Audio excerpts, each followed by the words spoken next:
নমস্কার বন্ধুরা, সোনালীর কিচেনে সবাইকে স্বাগত।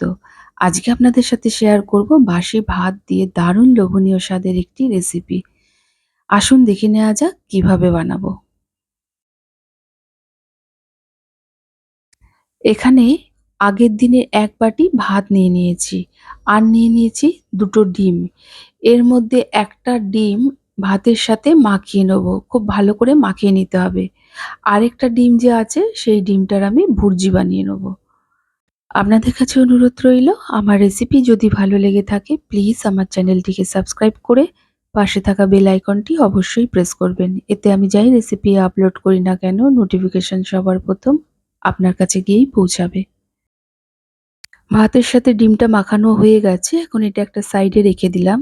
এখানে নিয়ে নিয়েছি বেশ কিছু সবজি, একটু সরু সরু করে কেটে নিয়েছি। গাজর, বিনস, ক্যাপসিকাম, একটা ছোট সাইজের পেঁয়াজ কুচিয়ে নিয়েছি, ১ চা চামচ রসুন কুচানো, ১ চা চামচ আদা কুচানো, আর ৩-৪টে কাঁচা লঙ্কা কুচিয়ে নিয়েছি। এখন চলে এলাম মূল রান্নায়। কড়াইয়ে দিয়ে দিলাম ১ চা চামচ সাদা তেল। তেলটা গরম হলে আরেকটা যে ডিম রেখেছিলাম সেই ডিমটার ভুর্জি করে নিলাম। এখানে আমি যেই সবজিগুলো ব্যবহার করছি এই সবজিগুলো কিন্তু প্রায় সকলের ঘরেই থাকে। ডিমটা ভালো করে ভুর্জি করা হয়ে গেছে, এখন এটাকে একটা পাত্রে তুলে নেব। এরপর কড়াইয়ে দিয়ে দেবো ১ টেবিল চামচ সাদা তেল। তেলটা গরম হলে প্রথমে রসুন কুচানো, তারপরে আদা কুচানো, তারপর পেঁয়াজটা দিয়ে একটু নেড়ে চেড়েই যে সমস্ত সবজিগুলো কেটে রেখেছিলাম সেই সমস্ত সবজিগুলো দিয়ে পেঁয়াজ, আদা, রসুনের সাথে ভালো করে মিশিয়ে কিছুক্ষণ রান্না করে নেব।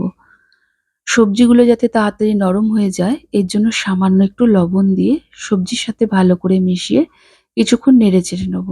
তারপর একটা ম্যাগি নুডলসের প্যাকেটে যে মশলাটা থাকে সেই ছোট প্যাকেটের মশলাটা পুরোটাই এই সবজির মধ্যে দিয়ে ভালো করে মিশিয়ে কিছুক্ষণ নেড়েচেড়ে নেব।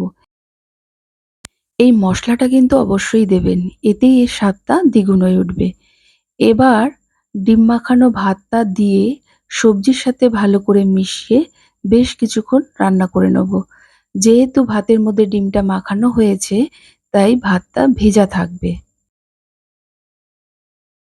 তাই বেশ কিছুক্ষণ রান্না করে নিতে হবে যতক্ষণ না ভাতগুলো ঝরঝরে হয়। এই সময় স্বাদ অনুযায়ী লবণ দিয়ে দেবো। লবণটা দেওয়ার সময় অবশ্যই খেয়াল রাখবেন, সবজিগুলো ভাজার সময় সামান্য একটু লবণ দিয়েছিলাম। লবণটা দিয়ে ভাতের সাথে ভালো করে মিশিয়ে কিছুক্ষণ নেড়েচেড়ে নেব। যখন ভাতটা বেশ ঝরঝরে হয়ে আসবে সেই সময় ১ চামচ গোলমরিচ গুঁড়ো দিয়ে ভাতের সাথে মিশিয়ে একটু নেড়েচেড়ে নেব। গ্যাসের ফ্লেমটিকে মিডিয়ামে রেখেই পুরো রান্নাটা করেছি। এই স্টেজে দেখুন ভাতটা পুরোপুরি ঝরঝরে হয়ে গেছে। এখন যে ডিমের ভুর্জিটা বানিয়ে রেখেছিলাম সেটা দিয়ে একটু নেড়েচেড়ে নিলাম। তাহলেই তৈরি হয়ে গেল আমাদের বাসি ভাত ভাজা।